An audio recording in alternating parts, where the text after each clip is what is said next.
بسم اللہ الرحمن الرحیم۔ آج کی ویڈیو کا آغاز اللہ کے نام کے بعد نبی پاک صلی اللہ علیہ وآلہ وسلم پر درود و السلام بھیجتے ہوئے کرتے ہیں۔ آج کی یہ ویڈیو بھی درود و السلام کی برکات کے حوالے سے ہے، جس کو سننے کے بعد انشاءاللہ آپ کو درود پاک سے مزید رغبت پیدا ہوگی اور یقین مزید بڑھے گا۔ ہمارا یقین ہے کہ اس ویڈیو کو سننے کے بعد آپ انشاءاللہ تعالی پہلے سے زیادہ درود شریف پڑھنا شروع کر دیں گے۔ محترم ناظرین، ایک نیک بزرگ اپنا واقعہ اس طرح سے بیان کرتے ہیں کہ میں 5 یا 6 سال کا تھا جب میری والدہ کا انتقال ہو گیا اور ہم ہندوستان کے صوبہ بہار میں رہتے تھے۔ وہاں والدہ کی وفات کے بعد والد صاحب نے دوسری شادی کر لی اور ہماری سوتیلی ماں ہم بہن بھائیوں پر بہت ظلم کرتی تھی۔ گھر کا سارا کام بھی ہم سے کرواتی، کھانے پینے پر بھی پابندی تھی، جو بچا کچھ تھا بس ہمیں دے دیے اور ہم وہ کھاتے، اور جب ہمارے سوتیلے بہن بھائی ہوئے تو یہ ظلم اور بڑھ گیا۔ کہتے ہیں کہ ہماری سوتیلی ماں پیشاب کے کپڑے تک ہم سے دھلواتی اور خود چارپائی پر بیٹھی رہتی، گندے کپڑے بھی ہم سے دھلواتی۔ ہمارے والد صاحب نے بھی ہمارے پر کوئی خاص توجہ نہ دی۔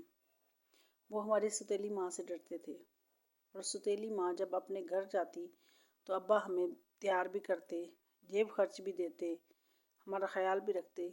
تو وہ دن ہمارے لیے عید کے دن ہوتے جب والد صاحب ہم سے محبت سے پیش آتے اور ہم سب بہن بھائی دعا کرتے کہ ہماری امی وہیں رہے، گھر واپس نہ آئے۔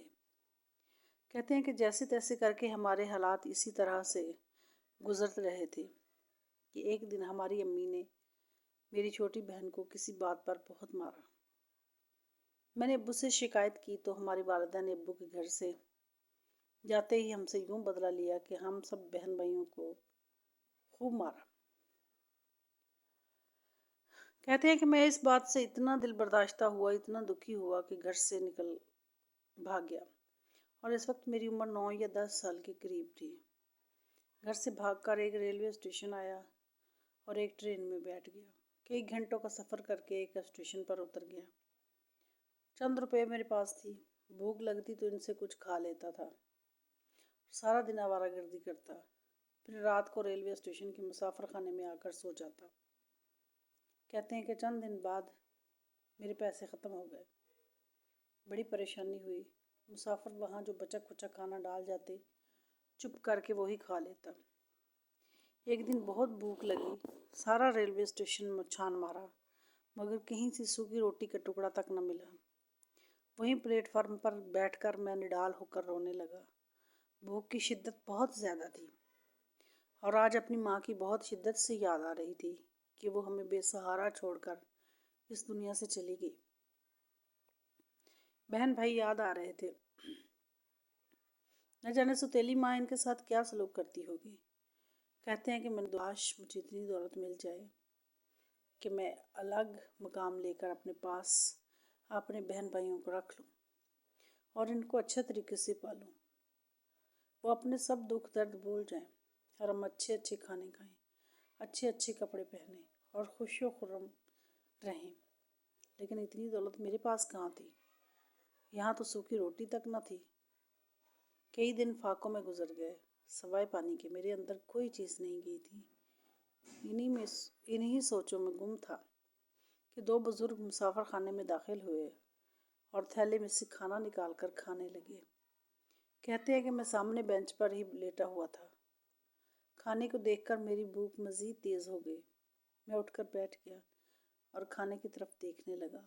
دل تو چاہ رہا تھا کہ میں ان سے کھانا چھین کر بھاگ جاؤں اور دور کہیں جا کر پیٹ بھر کر کھانا کھاؤں، لیکن ایک تو کئی دنوں سے بھوکا تھا، فاقوں سے تھا، جسم میں طاقت نہیں تھی، دوسرا یہ کہ وہ 2 آدمی تھے اور میں ایک چھوٹا بچہ۔ میں بڑی بے بسی کے ساتھ ان کو کھانا کھاتے دیکھنے لگا کہ اچانک ان میں سے ایک بوڑھے بزرگ کی نظر مجھ پر پڑی۔ انہوں نے مجھے غور سے دیکھا اور پھر کہا، آؤ کھانا کھاؤ۔ میں تو جیسے اشارے کا منتظر تھا، پتہ نہیں اس وقت میرے جسم میں اتنی طاقت کہاں سے آئی۔ میں تیزی سے اٹھا، آگے بڑھا اور فوراً ہی جلدی سے کھانے لگا۔ مجھے اس طرح سے کھانا کھاتے دیکھ کر وہ کہنے لگے کہ لگتا ہے کہ بچہ کئی دنوں سے بھوکا ہے، ہم بعد میں کھا لیں گے۔ اسے کھانے دو۔ کہتے ہیں کہ میں نے جلدی ہی سارا کھانا ختم کر لیا تو انہوں نے مجھے پانی دیا۔ میں نے پانی پیا تو انہوں نے کہا بیٹھو، کھانا کھا کر اللہ کا شکر ادا کرو۔ ہم یہ نہیں کہتے کہ ہمارا شکر ادا کرو، کیونکہ رزق جس کے نام کا ہے اسی کو ملتا ہے، لیکن بیٹا جس مالک نے کھانا کھلایا ہے اس کا شکر ادا کرنا چاہیے۔ ان کے پیار بھرے لفظ سن کر مجھے شرمندگی اور ندامت ہوئی اور میں رونے لگا۔ انہوں نے میرے سر پر ہاتھ رکھا اور تسلی دی اور کہنے لگے، تم کون ہو؟ یہاں کیا کر رہے ہو؟ تمہارے والد صاحب کہاں ہیں؟ وہ کیا کام کرتے ہیں؟ وہ کہتے ہیں کہ جب میں نے ان کی محبت بھری گفتگو سنی، ان کی شفقت دیکھی تو میں بہت متاثر ہوا۔ پھر میں نے ان کو اپنی پوری داستان سنائی، جس سے سن کر ان کی آنکھوں میں آنسو آ گئے۔ وہ میری داستان غم سن کر آپس میں اپنی زبان میں بات کرنے لگے، جسے میں سمجھ نہ سکا۔ کچھ دیر بعد جو زیادہ بڑا شخص تھا وہ کہنے لگا، آپ کے سب مسئلے حل ہو جائیں گے، لیکن ہماری ایک شرط ہے اور آپ کو وہ شرط پوری کرنی ہے، تو ہم آپ کی مدد کریں گے۔ کہتے ہیں کہ میں فوراً تیار ہو گیا اور مجھے آپ کی سارے شرطیں منظور ہیں، چاہے وہ کچھ بھی کیوں نہ ہو۔ انہوں نے کہا کہ بیٹا پہلی شرط تو یہ ہے کہ آپ پابندی سے 5 وقت کی نماز پڑھیں گے اور کثرت کے ساتھ درود شریف پڑھیں گے۔ کہتے کہ میں نے کہا کہ مجھے نہ نماز آتی ہے نہ درود شریف، کسی نے سکھایا ہی نہیں۔ والد صاحب کو بھی ہم نے کبھی دلچسپی سے نماز پڑھتے نہیں دیکھا، اور ہماری ستیلی ماں تو سوائے گھر کے کام کروانے ہم سے کچھ اور نہیں کرواتی تھی۔ میرے ساری باتیں سن کر وہ چند لمحے خاموش ہو رہے۔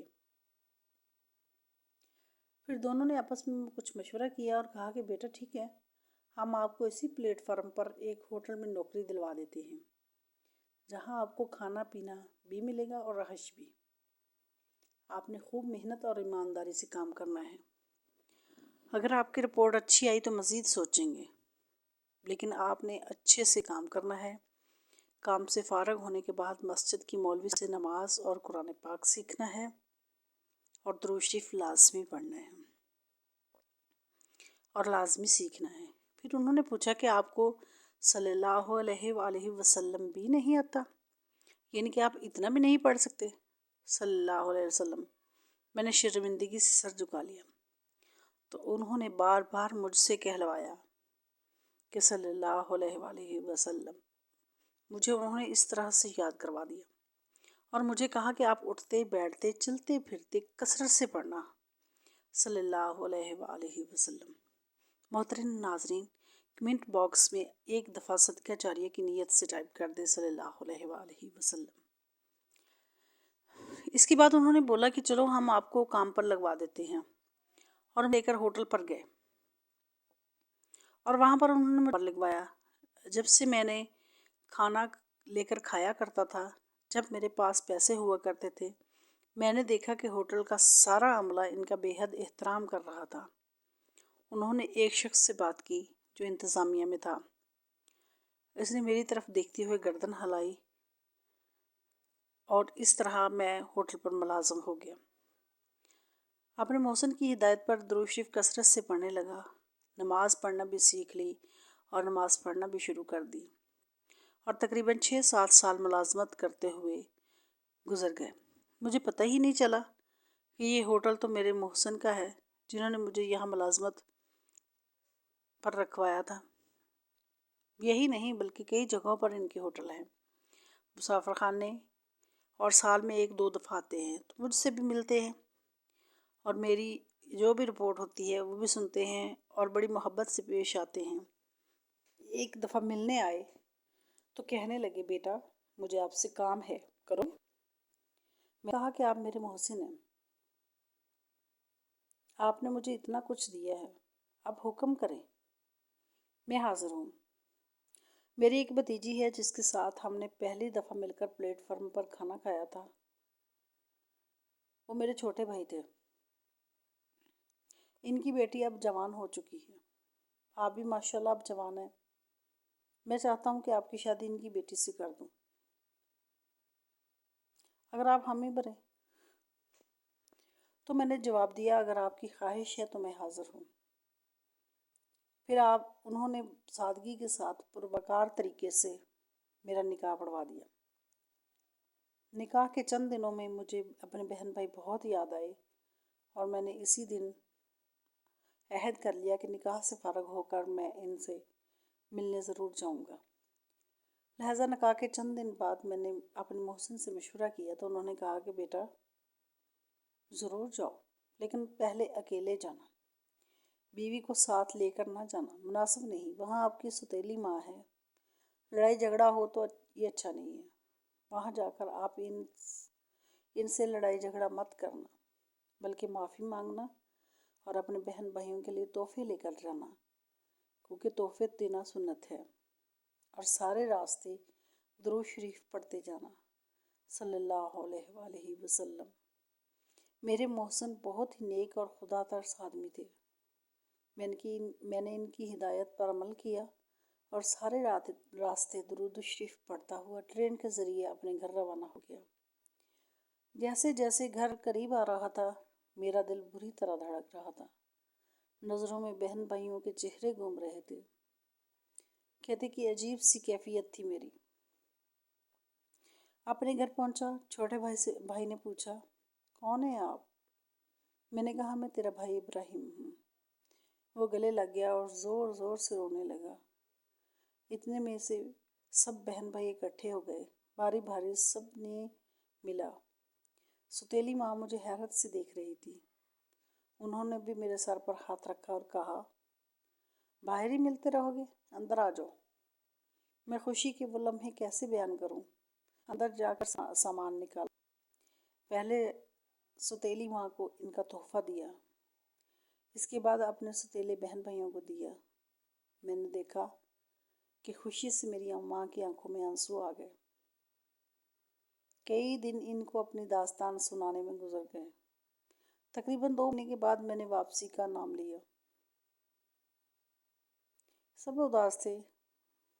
میرے بہن بھائیوں نے الگ سے مجھے بتایا کہ آپ جیسے حالات چھوڑ کر گئے تھے ویسے ہی ہیں، بلکہ ماں اب پہلے سے بھی زیادہ ظلم کرتی ہے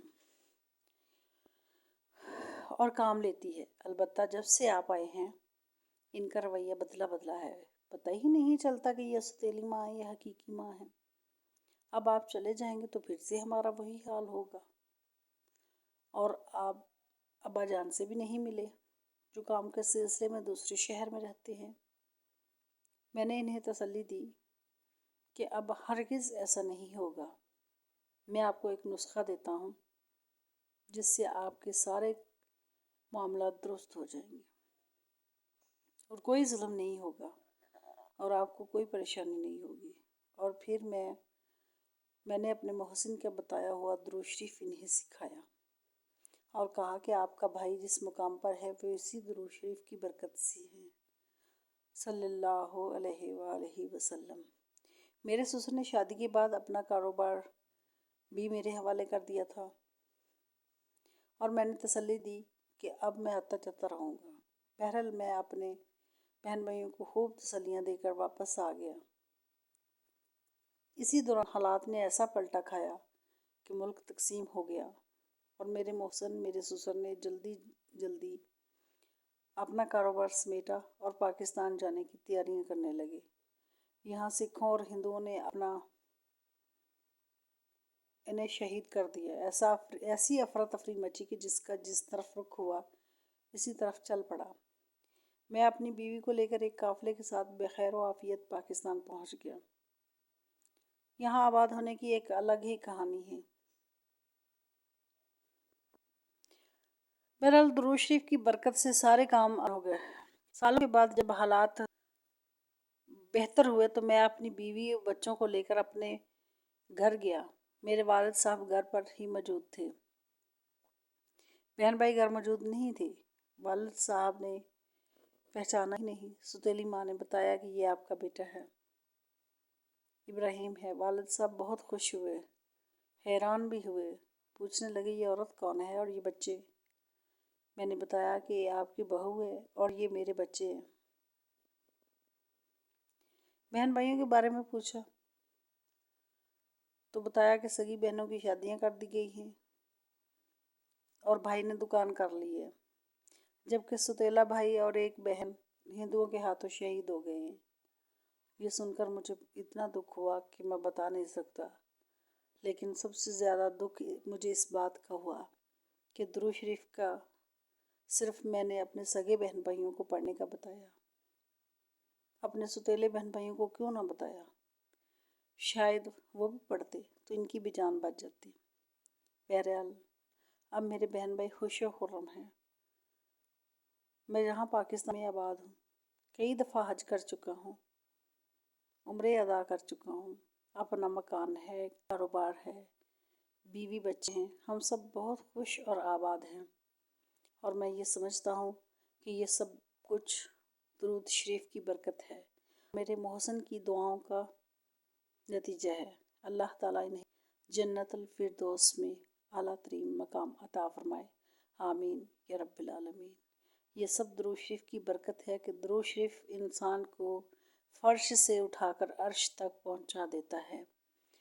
کہاں کھانے کو کچھ نہیں تھا، گھر سے بھاگے ہوئے تھے، اور کہاں درود شریف صلی اللہ علیہ وآلہ وسلم پڑھنا شروع کیا تو کھانا بھی ملا، رزق میں بھی برکت ہوئی، رہنے کی جگہ بھی ملی، شادی بھی ہوئی، جان کی حفاظت بھی رہی، سلامتی بھی ملی، عزت ملی، سب کچھ ملا۔ تو درود شریف کثرت سے پڑھیں۔ اسی لیے اگر ہم کثرت کے ساتھ درود شریف پڑھیں تو اللہ پاک ہمیں بے پناہ غیر رزق کا نصیب ہوگا، مشکلات آسانیوں میں تبدیل ہوں گی، جائز خواہشات آسان طریقے سے پوری ہوں گی، کا سکون اور چین نصیب ہوگا، اور سے بڑھ کر آخرت کا سفر ہوگا، اور قیامت والے دن حضور صلی اللہ علیہ وسلم کی شفاعت نصیب ہوگی۔